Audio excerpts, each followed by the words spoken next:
Welcome to the Tournament Poker Edge podcast, brought to you by TournamentPokerEdge.com, the only podcast dedicated exclusively to poker tournament strategy. Now here's your host, Clayton Fletcher. Hello once again, everybody, and welcome to the Tournament Poker Edge podcast.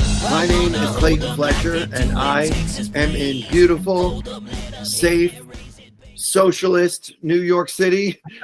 Happy to be bringing you yet another episode of the world's longest running poker strategy podcast ever. I am not alone. Well, I am alone in the sense that I'm the only person right now in my apartment in New York, but I am joined today on the podcast for the first time by a friend, a guy that I've known for a little while. I actually met him when I was doing content for Poker.org, and he still does content for them, but he's also a bit of a crusher who recently passed me, by the way, on the all-time money list on Hendon Mob, and I'm a little bitter about that. Please welcome first-time guest Terrance Reid. What's up, TJ? How are you? Clayton, thanks for having me. What an intro, man. I feel like we're in the same room. So much love, but I didn't know that it passed you, so I'm sorry, I guess. You get to work. Yeah, but I'm going for the WPT championship, so maybe your reign on the leaderboard will be short-lived, I hope. You win that one. Yeah, it's going to take me a while to catch up to you. So Exactly. Well, congrats. You had a big score recently. Why don't you start off by telling my listeners about that, and then we can back up. Yeah, sure. Down at the NAPT main event in Las Vegas, the start of November, I had a deep run in their opening event, the PS Open main event. It is, in my opinion, the best structured 1K in the world, and I've played almost every one of them. They're mostly a European, they're a Poker Stars festival.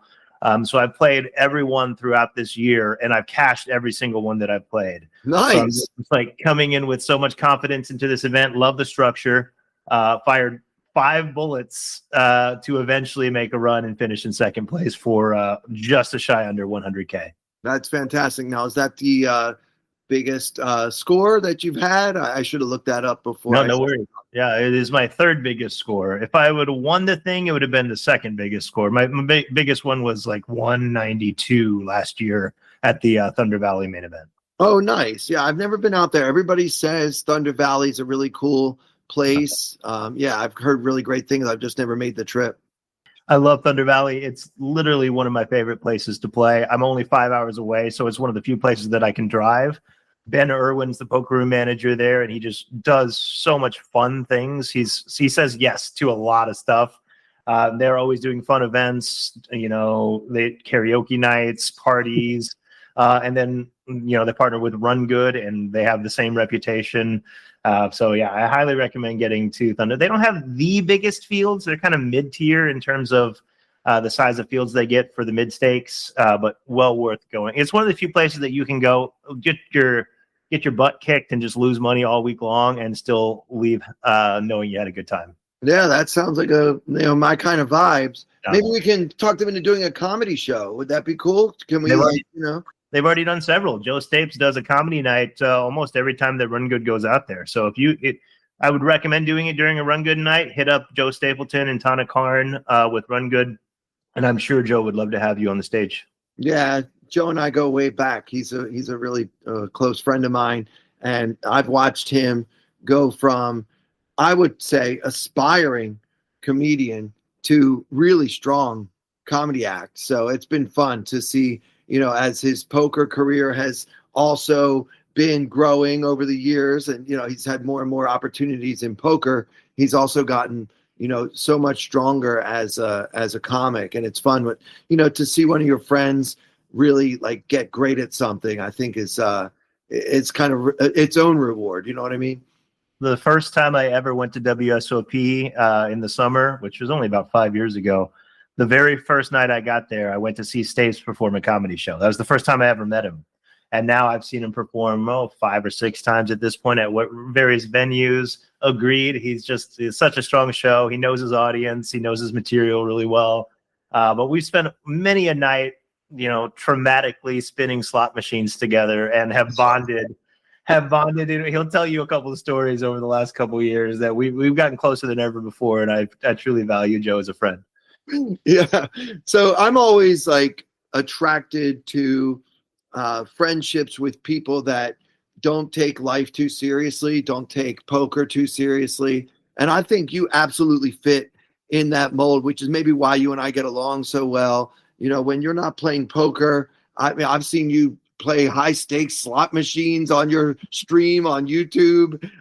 You know, I've seen you kind of I guess roll the dice a little bit. So talk a little bit about, you know, your relationship. A lot of poker players are kind of nitty with their bankroll. They wouldn't be caught dead in the high stakes slot parlor, or, you know, kind of just doing sort of the silly, crazy things that you do. Are you doing that for the views? Are you being yourself? Like, talk to me about that a little bit. Sure. I try to balance it. So my relationship with that kind of thing has changed throughout the years. First of all, like growing up, I wasn't allowed to gamble at all. So even playing poker was a big change for me. Yeah. And then once I started playing poker, and then especially when I played full time, I was one of those players that would preach to people, don't play in the pits. Don't, that's how you lose your bankroll. That's, you know, one of the biggest leaks of poker players. And that's still true. That it is a huge leak for most poker players, but I didn't touch a slot machine until January 2024, believe it or not. And I've come a long way in 2 years, but I was in Tunica with Chance Corneth and Tana Karn. And they introduced me to Buffalo, still one of my favorite machines. And we won between the three of us, we probably won $30K the first night I ever played slots.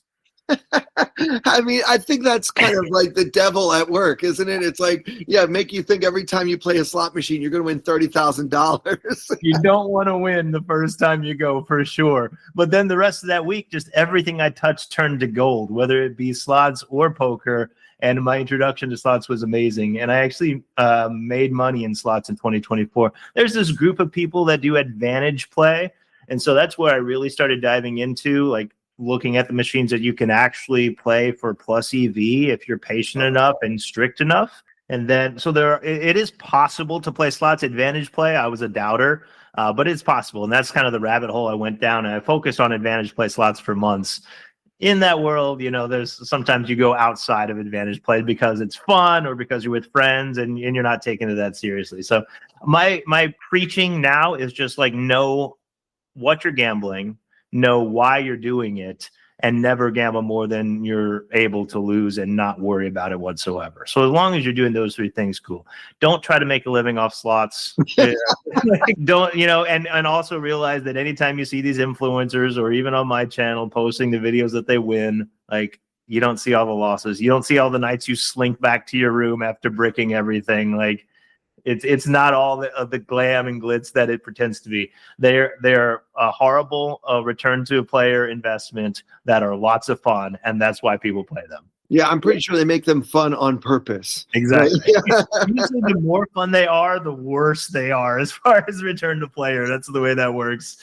But also, they're a great way to get comps. They're a great way to get free rooms, free food.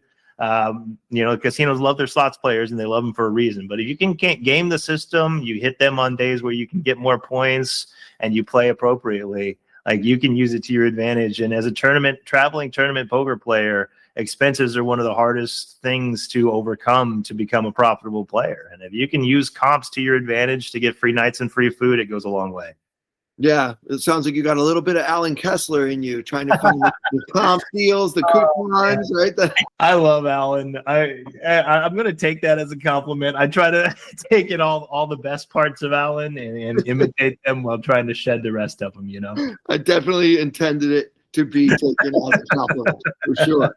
All right, so enough about slots and stuff like that. I mean, I'm glad that you have fun and that you keep it under control. I mean, you just won almost $100,000. I hope you didn't turn around and put it right back in the slot machine. So just please tell me you didn't do that. No, we came home with that much. Yep.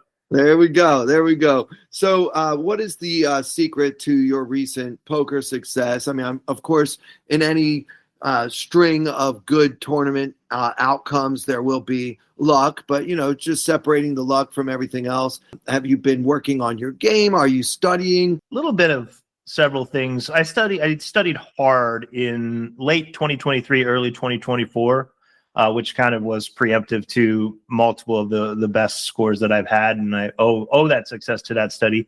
I spent most of my poker career playing cash, and then have switched to tournaments basically since COVID ended. For lots of reasons. But so when it comes to tournaments, like, I'm still a baby, right? I've been playing tournaments for 5 years or so. So the first couple of years, it was really, I did that thing where you're not sure all the adjustments you need to make, right? So you're still getting your feet wet and seeing a lot of spots for the first time. And then you get overconfident, right? I've had success in cash for years. So when you switch to tournaments, you're like, oh, this is fine. And you're overconfident. The first couple of years were not that good. But then, being humbled and realizing it's an entire new game, and realizing that you have to overcome variance in a different way. And also, I studied with Faraz Jaka in, I think, 2022, and he opened my eyes to a lot of different ways of approaching tournaments, which was good, which kind of hit the reset button on the way I studied tournament poker. Then I really became much more comfortable, and then I started kind of unlocking new ways to approach the game.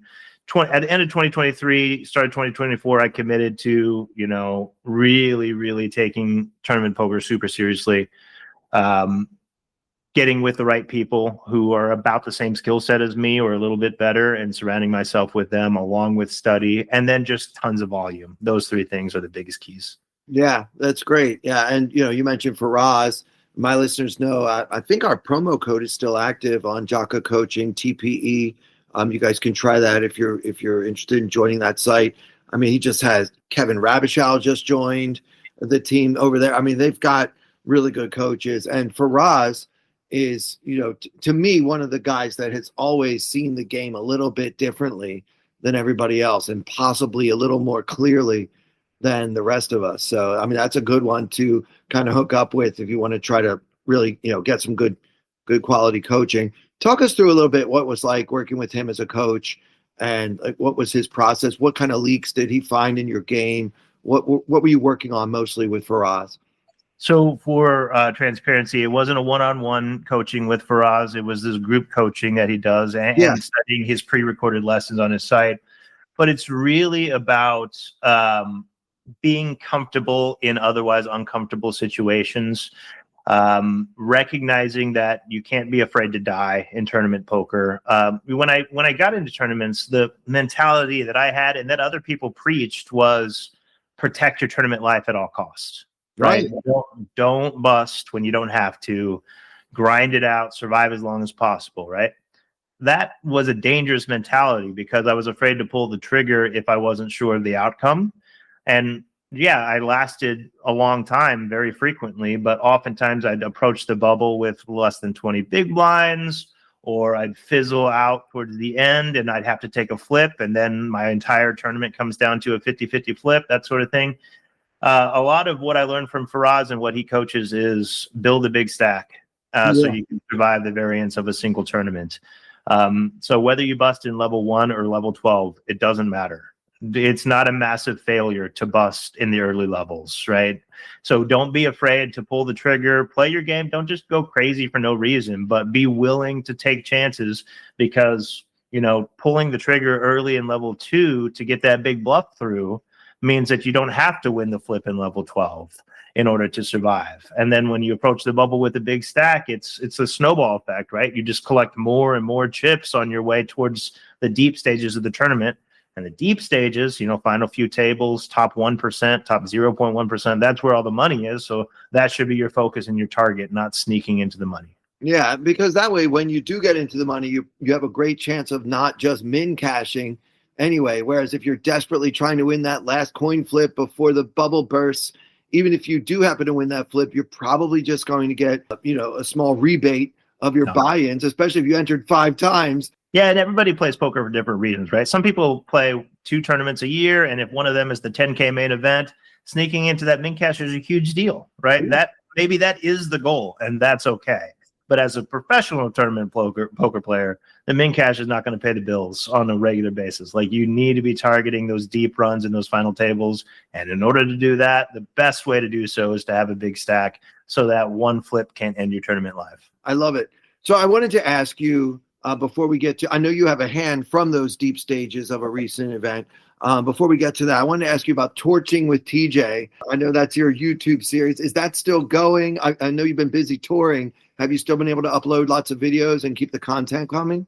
Yeah, still going. We're still running it. We started that at end of May. Actually, going into the idea was to vlog the World Series of Poker on a daily basis, kind of your everyman's Daniel Negreanu vlog, if you're familiar with what he does. I modeled it after his series quite a bit. The idea was to show you what a mid-stakes tournament grinder's life is at the WSOP.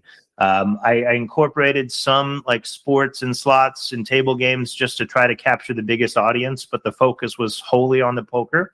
And I committed to playing and uploading every single day all summer long, and we accomplished that. And we saw a big, it wasn't all just me. Shout out to my editor, Brett Kynes, who did a lot of work as well.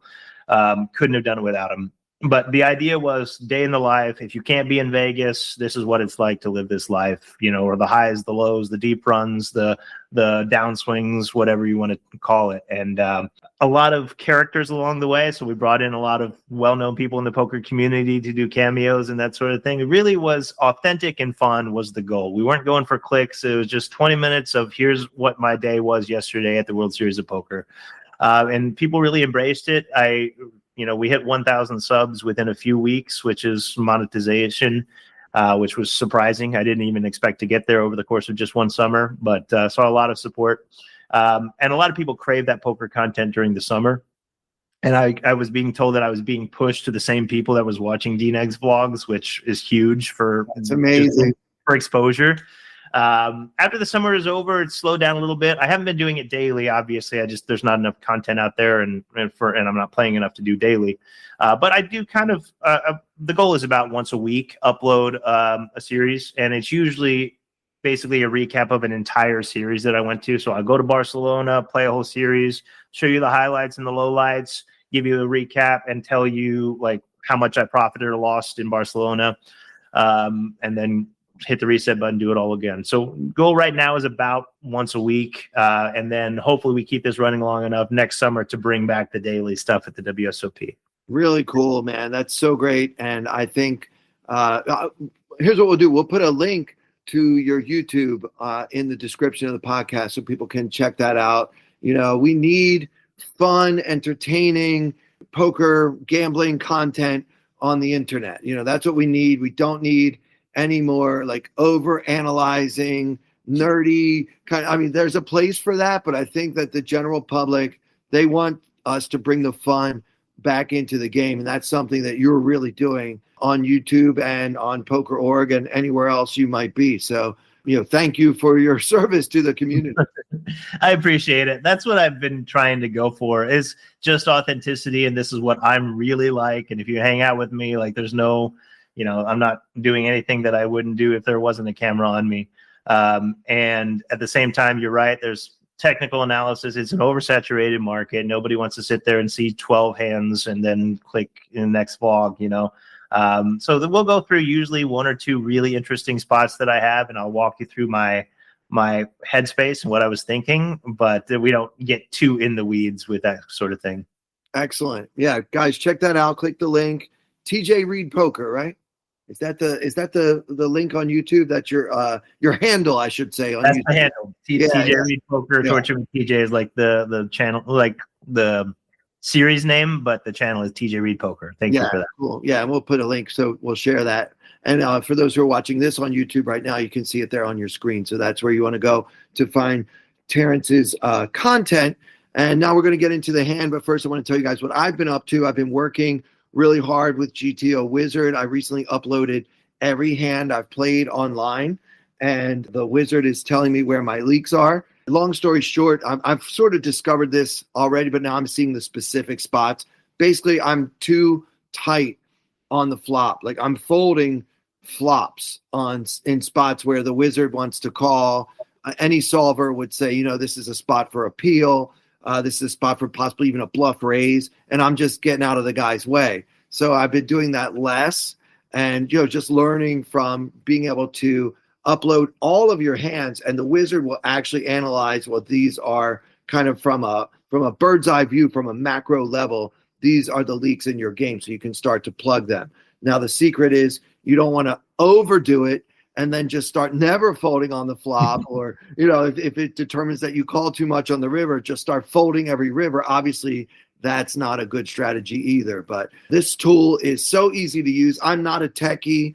I could barely remember the word handle in describing a YouTube channel, so I'm obviously not like a computer geek or anything like that, but I can tell you guys I have absolutely no trouble using GTO Wizard. And all of my listeners, because you are a faithful listener to the Tournament Poker Edge podcast, you can get 10% off. You can also get a 24-hour trial period where you don't have to pay anything. And then after that period is over, when you're ready to buy, you'll save 10% because you used our special affiliate link, our promo code.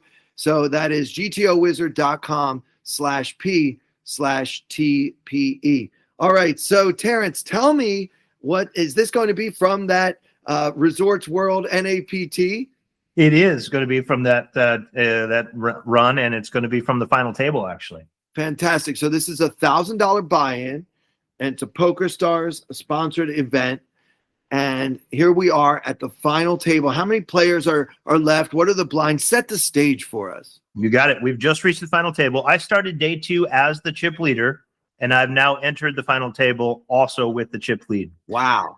This is probably the toughest 1K field I've ever played. Every Las Vegas reg that you can think of has showed up to play this thing. We have several crushers at the table, players with much more experience than me, including the person I'm up against in this hand, Dan Sepiol, well known, and he actually won the WPT main 2 years ago, the one that you're going to win this year. That's right. Yeah, I've played with Dan myself. He is a crusher, obviously a guy that works very, very hard at his game. He studies, but he's not a GTO bot from what I've seen. He does make adjustments based on the experience level or the perceived strategies of his opponents. I know this is early from the final table, but did you notice that as you played with Dan?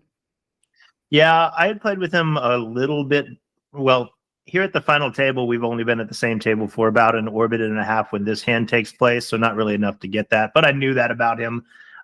Being in poker media, you watch all the deep runs, all the big events. I watched the entire WPT main final table that he played. So I know that he's, like all great tournament players, adapts to the situation, adapts to the player he's up against, and is able to make changes on the fly. But he's also very aggressive, and he's not afraid to pull the trigger when he has to. I didn't love that he was on my left. I'll be completely honest. I wouldn't love that either. All right, so set the stage. You got the chip lead. How many blinds does he have? What's going on? So we're at the final table. Like I said, we've only been going for about an orbit and a half, fairly new. It's already about 9 p.m. at night. So we've been playing 9 hours just to reach this final table, and average stack is about 40 bigs. So we're still very deep at this final table. I've got 6.7 million as the chip leader, which is 111 bigs. I'm in the hijack on this hand, and Dan CPL is in the cutoff with 2.67 million. He's got 44 bigs, and we're playing the 60K big blind level. So 30K, 60K with the 60K ante. Okay, so tell us the action in the hand. When it's your turn, we'll stop and I'll figure out what I would try to do.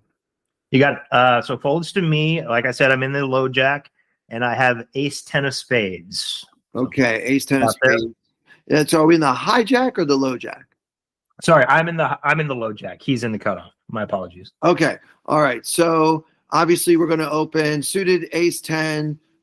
This is an open. Now some people might say something about ICM or something like that. Like, this hand. I don't buy into that, especially as the chip leader. I think, you want to be opening maybe even more than you normally would, because some people are going to be trying to climb that ladder and you want to take full advantage of that. So I don't know, whatever the standard raise has been at the final table. Some tables do 2x, some do 2.2, 2.5. I would just do whatever people have been doing and open this pot with ace 10 suited. Exactly right. Yeah. And ICM, there's not a ton. It's interesting, ICM. There's not a ton of short stacks right now. There's a lot of middling stacks and then a couple of big stacks, including myself. So because there's not super short stacks, ICM doesn't come into play too much because they're not trying to outlast these super short stacks. So it's not a catastrophe to bust as one of the middling stacks. And my strategy coming in was just to play pretty straightforward, maybe widen the range just a little bit because I have the chip lead. But feel everybody out, not go crazy. Let's not have a disaster at the start of this final table. Play pretty straightforward. But yeah, standard open. I go to 120, just the 2x. And it folded to me when I made that open. And then immediately on my left, Mr. Dan Sepiol, not going to make my life easy. Him in the cutoff, he 3-bets me to 360,000, a full 3x. Okay, and he starts with 44 big blinds. Yeah, he starts with 44, and he just makes it six bigs. Okay, so when it folds back to us, it seems wild to 4-bet, although it may actually be profitable, especially if he perceives that you might be trying to put your foot on the gas a little bit with the chip lead, and then he might be doing this. You do have that important ace, the blocker, but I don't like to get too cute in these spots. You know, I do like to be aggressive with the chip lead, but like you, I'm not really trying to punt, this chip lead away so early at the final table. At the same time, I don't think folding is right either because you are suited and you've got a very playable hand. And you'll still be fairly deep, in terms of SPR. If you make the call and see the flop, we'll be able to figure out what to do. It does suck, though, to be out of position against a player as strong as Dan. He's got all the tricks up his sleeve, and so that's not going to be easy. But still, you're getting a good price, about 2-1 on a call. I think we should call and see a flop with ace-10 suited. I think you're spot on. Everything that you said, I thought as well. If I have ace-10 offsuit, I might consider a light 4-bet and hope to take the pot down. But we're at an awkward stack size. So he has 44. He just made it 6. So if I 4-bet, we don't want to put in over a third of what he has total. Otherwise, we're just committing. So like a 4-bet to like 14 bigs is kind of the play if we're going to 4-bet bluff. And then we're giving him such a good price in position, and he's such a strong player that he might just continue. We're not even putting his entire stack. And I don't really want to play a bloated pot out of position with ace-10 against CPL. Obviously, that wasn't the situation. We have ace-10 suited. I think we play well enough with ace-10 suited to call and continue. But importantly, I mentioned the full 3x sizing. That's pretty big for a final table and for a 3-bet size. I think most people are going to choose like 2.5 to 2.8 at this stack depth. So already I'm trying to see what does that mean. And either Dan thinks he has such a big post-flop edge against me that he wants to play as big a pot as possible, right? Or he's totally fine with just taking this down pre. And, would he use this sizing with aces? I tend to believe, I don't know, I didn't ask him, but if he had something like pocket aces, he probably wouldn't go this big, because he wants to keep me in the pot with my inferior hand. So in my mind, I'm kind of eliminating the super premiums just because of the full 3x sizing, and that's a very small thing. And I might be wrong, but that's the small thing that I put in the back of my mind as we head to a flop, because I did make the call. So your general read is that he's 3-betting, but that he doesn't have aces or kings. He might have ace-king or something like that. Or he could have one of his bluffs, like an ace-4 suited or something like that, right? Pretty right. Yeah, I tend to pull maybe a couple of the super premium combos out of his range as we head to a flop. Okay, interesting. So what is that flop? We see 10 of clubs, 4 of clubs, 4 of diamonds. So we flop top on a paired board with a flush draw. Okay. So, and what suit do we have? We have spades? We have spades. So no backdoor flushes for us. Okay. So we've got top pair, top kicker. I don't think we have any leads on this board. I mean, you could do something really outside the box and just bet right into the pre-flop 3-better. But again, I don't see any reason to get cute here. I think we can just check and mostly, I guess, call against most of his bet sizing. So what did you do? Yeah, I think you're right. I'm playing 0 leads in this spot. No reason to do that against his range. Neither of us really have any 4s. Actually, he has more 4s than I do. So even if you want to look at it that way, I do check. He puts out a bet of 225,000 pot's 870,000, so he goes about 26% pot, which is standard sizing quarter pot. And if you look at this from if you run the solve in GTO Wizard, that in a pure chip EV scenario, early stages of the tournament, I actually get to check raise this flop a lot with top because we can dominate a lot of his tens, and then we want protection from his overcards. In this situation where there is ICM pressure in play, and I don't really want to get jammed on and fold away my equity or call it off against a hand that has this dominated, I decided to just call. So let's head to a turn, and hopefully we're not put into a super tough spot. Yeah, I like your strategy here. I think one reason we do get to check raise a lot of our ace 10, king 10 type hands on this board is because we are going to be check raising with a lot of our flush draws, and because we were pretty sure that nobody really has a 4 very much. Like, maybe you're right, he does have more 4s than you do, but I think you might have like a 5-4 suited, ace 4 suited, and so we want to be able to check raise with those hands. Yeah, and I'm also worried with a player of CPL's caliber that if I check raise the ace 10 and he's sitting there with something like king queen or ace king, he might just rip it in our face and make us fold or make a really uncomfortable call. So I'd rather, I think, in this particular case, take the passive route. But there's an argument to be made for check raising to try to shut the hand down right now and not put yourself in a tough spot on later streets. If there's one more spade on the flop, I think it becomes a little more comfortable just because we can turn a lot of equity. But as it is, yeah, I hit the call button. Let's play a pot. I have no problem with that whatsoever. So what's the pot size now? After the flop, after I call his flop bet, we got 1.32 million in the pot. So there's 22 big blinds in there. And, we don't really know exactly what we want to see besides a 10. That's the dream card, right? Right. But we do see the king of spades on the turn. And like the flop, I don't think we're playing many leads, and I check it over to CPL. Okay. So first of all, how do we feel about this king of spades generally?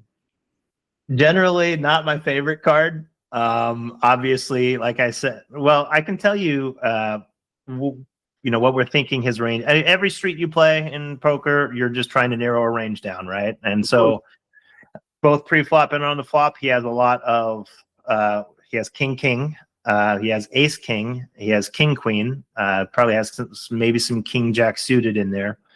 And a lot of those hands just hit there. Obviously, this means he has less king, so it's actually not a terrible flop or a terrible turn because it reduces the amounts of king in his hand, but it does hit one of the strongest hands that he does have, which is ace king, that he's going to be very comfortable continuing to bet for value. And also, on top of that, I think that he's probably c-betting this flop, having been the pre-flop 3-better, very close to 100%, if not 100% of the time. So he's going to have all of those combos, king, queen, king, jack, king, 9. Like, sometimes he's going to 3-bet you with king 9 suited, right? So I really don't like seeing any overcard to my 10, but a king is probably the worst. Check and see what happens. And CPL lives up to his reputation, and he just keeps firing away, as to be expected, whether he has this card or not. He puts in a bet of 650,000, which is just under half pot. 11 big blinds into a 22 big blind pot. Very importantly, leaving himself with 1.435 million behind. So, when you're facing a turn barrel, you always look down at his stack just to see what's coming on the river if you call. So I'm already thinking about what my plan is on rivers here when I see this bet, because a lot of people preach that if you call the turn and nothing changes, you have to call the river. I'm not that guy. That's not true. Not true at all. But I am anticipating just how much he has behind, so I know if I do face it, what my plan is on most runouts. Yeah, it's interesting, Terrance. We actually had a hand last week that we discussed that I had played where I did call the turn and nothing really changed, and I folded the river. So there are spots for doing that.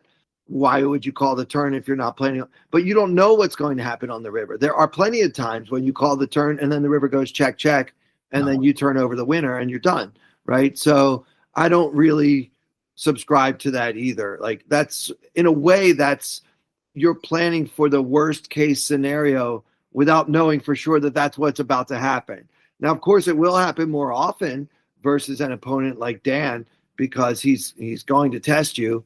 Maybe against a more straightforward ABC type player, you won't have as many hard decisions on the river, but that's no reason to make up your mind right now what you're going to do on the end. I don't subscribe to that any more than you do. So we are of similar minds in this spot.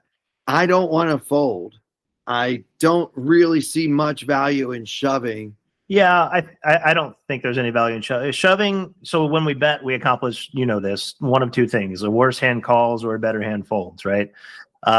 In this case, if he has a worse hand like a draw, why would we want him to fold, right? I mean, we want him to keep barreling with his draws, and we can pick off those bluffs. And if he has a better hand, he's likely never folding to us. Maybe we could get something like jacks or queens to fold, but I really don't think jacks or queens are betting this turn when they see a king.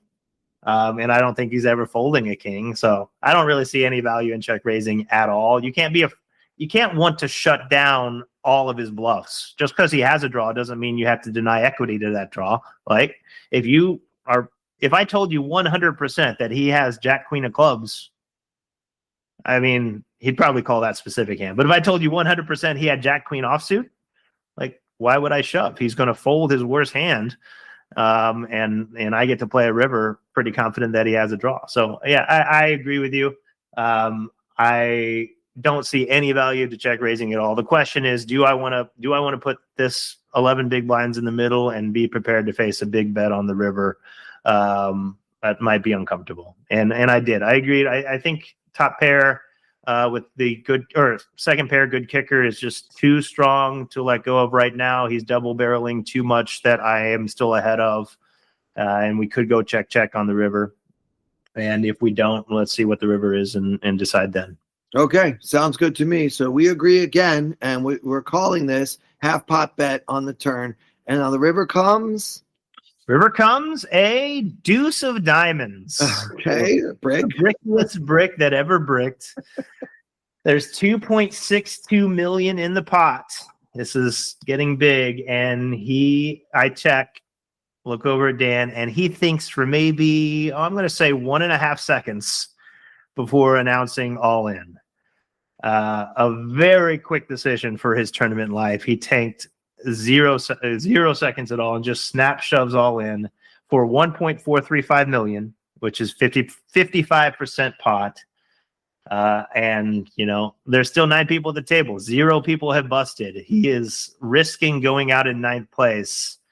First place in this thing is 160,000 basically, and 9th place is 14,660. So he has now put his tournament life at risk, and we're on the other end of that decision.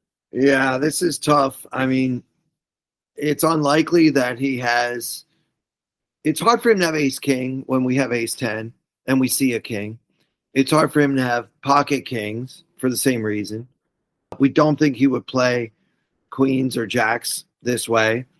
Obviously, it's hard for him to have a set of 10s, right? We know where 2 of the 10s are. So with all the blockers in play and with what we would expect him to do with the various hands that are in his range for playing the flop and turn this way, I just feel like we have to call this. I don't love it, and I hate losing almost half my stack so early at the final table. But, this player is very capable of all these moves, and everything missed. He's trying to tell a story about having a king or pocket aces. He's not doing this, like you said before, with pocket queens. This is a very tough decision. I don't even know if he would do this with king queen. Yeah, that's a good question. I think he would. I did put king queen in there just because we hardly ever have ace king. So I think can get value from a lot of stuff from us, like the hand that we have. I actually counted, on the turn when I was tanking, I actually counted all the combos that I thought he had, just so I could kind of put them all in a range and then help me decide what to do on the river. So I came up with about 16 value combos and about 40 bluff combos. A nice ratio to have. All the value I gave him was ace-ace, which is 3 combos with our blocker, Ace King, which is 9 combos with our blocker. King King, 1 combo. 10-10, 1 combo. Ace 4 suited, which is only 1 combo with the suit distribution, which is Ace 4 of hearts. And then King 10 suited, which is 2 combos with our blocker. With that in mind, that's only 16 value combos. And then importantly, we also don't have a club. And with the front door flush draw there, he has a ton of flush draws that bricked. Good point. If you want to be very conservative with the bluffs that he have, I gave him Ace Queen, Ace Jack, Ace 5, and Queen Jack. Or Queen Jack suited specifically. Even if you're conservative and that's all you give him, then that's 40 bluff combos if he has those in full. So he has over twice as many bluffs as value. And then there's the added benefit, and you'll know this at a final table, of if I call and I'm right, I get rid of one of the toughest opponents. So it's like something that's just you can't really measure that in any solver or any chart. But not only do I win this massive pot and extend my chip lead, but I oust this guy that I really didn't want to have on my left for this entire final table. So if you're 50-50, might swing that in the way of making the call to get rid of him. It's dangerous thinking, but I'm not going to pretend that I've never gone down that road myself at final tables, especially when they're on my left. It's like, yeah, if I can get rid of you now, this would pretty much be a cakewalk from here, especially given that I'll have such a massive chip lead if I call and win. Yeah, I guess all signs are pointing to call, but the question still remains, did TJ manage to pull that trigger? I didn't take very long, and a lot of the people that came up to me about the hand after said, I can't believe you called so quickly. I took about 5 or 10 seconds, and I did call. But that's only because I had already done all the thought process on previous streets, Sure. Right? Unless I had a good reason or I picked up some good tell on him to change my mind, my plan was to call down a lot of rivers. Pretty much anything except an ace, queen, or jack, I was planning on calling. So, and even the ace, I probably end up calling too because I have one, right? Yeah, So I was going to say, we're not calling an ace. What are we doing here? Yeah, the queen and the jack were really the cards I didn't want to see. And given and a club, of course, queen jack or any club, I have to really think about it. But the deuce of diamonds, I've already made my mind up, and I do go ahead and click the call button. And you want the reveal? Yes, please. Dan CPL shows me ace of diamonds, queen of clubs. Oh, wow. I could not have been happier to see the bluff. And Dan was a true gentleman. He tapped the table and said, good game, wasn't upset at all. But I did one of the added benefits too, everyone at the table, like they were kind of shocked at how quickly I made that call, check calling a triple barrel from CPL, putting my chip lead at risk, whatever. I didn't think it was that impressive of a call on the river, to be honest. But I guess looking back, I did the work on previous streets. But everyone at the table said that I'm not going to bluff this guy, right? So whether that's true or not, whether they're playing mind games or not, I at least get the respect of they're going to think twice before they try to pull the trigger against me, which only goes to my favor here at the final table. That is a great image to have, where people are afraid to bluff you at the final table. Then their actions are more pure for the most part. It's just, yeah, that's so much good comes from eliminating Dan in this way. And especially even the equity of going fast like that, like 5 or 10 seconds to just be like, yeah, call.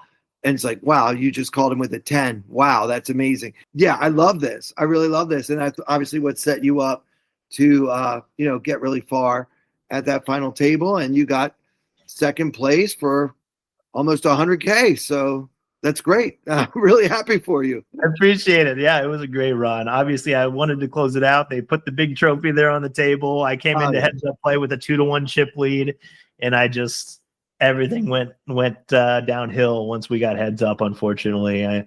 He ran really, really good, played really, really well, and every spot that I took was the wrong one, and he, had me in no complaints. You can't complain when you go. If you offered me second place at the start of that tournament, I would have been ecstatic. It's just when you're so close to the title, because I said coming into day 3, I was just playing for the win, and maybe that influence this call that I'm playing for the win. I don't care if I bust early. We're trying to win this thing. Yeah. But well, Dan put you to the test, right? Dan put you to the test, and you passed the test. Another factor to consider is Dan has a lot of money. Yeah, it definitely comes into play. Yeah, and so he's not as concerned about winning, whether he wins 14,000 or 50,000. It's. I'm not going to say that's the same, but it's different than for average guys like you and me, mid stakes grinders like us. Like if I win $100,000, that's a whole lot of money as far as I'm concerned. So. If you think about when like the big pros put pressure on the recreational players or the players who are playing a bigger buy-in than they ever play, it works both ways, right? If they're going to get to put a ton of pressure on players who the money means a lot to them, then we have to be able to take a stand against them when they're putting the pressure on, right? It's a fine balance. It's just if you're willing to recognize that, this guy probably is more willing to die than most because the money isn't as big of a deal to him.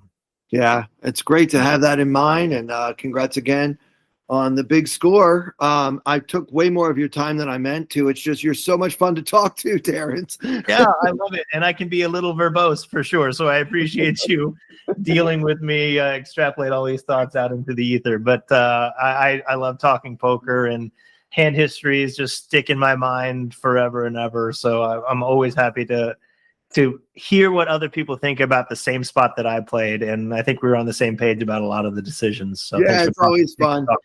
It's always fun when we can have a little bit of a debate about, I think you should have done this and you think you should have done that. But it's also kind of fun for me when a player that I respect plays a hand exactly as I would have. So that's nice too. Before we say goodbye, Terrance, let our listeners know how they can get in touch with you. I'm all over all the socials. YouTube, like we said, TJ Reid Poker. Twitter, same handle, TJ Reid Poker. On Instagram, it's TJ Reid 1. That's the number 1. I'm on TikTok too, but don't follow me on TikTok. Yeah, I don't post on there very much. I hate TikTok. I don't recommend following me on TikTok. Big mistake. Don't do that. You'll find me if you want to. If you go to any of those profiles, there's a link tree that takes you to all my links. So head over. Would be love to have the follow, and anybody who's active in the poker community, I'll follow you right back. So we all win around here. Very cool. Terrance, thanks so much for being a first-time guest. I'd love to have you back sometime in the future. Thank you for having me, Clayton. After you win the WPT main this winter, you might just retire. So I'll try to get back in here before that happens. Sounds good. So for Terrance, TJ Reid, and for everyone here at Tournament Poker Edge, I'm Clayton Fletcher. Thank you so much for listening. I wanna hold them like they do in Texas Plays. Fold them, let them hit me, raise it, baby, stay with me. Lock in intuition, play the cards with base to start. And after she's been hooked, I'll play the one that's on her heart.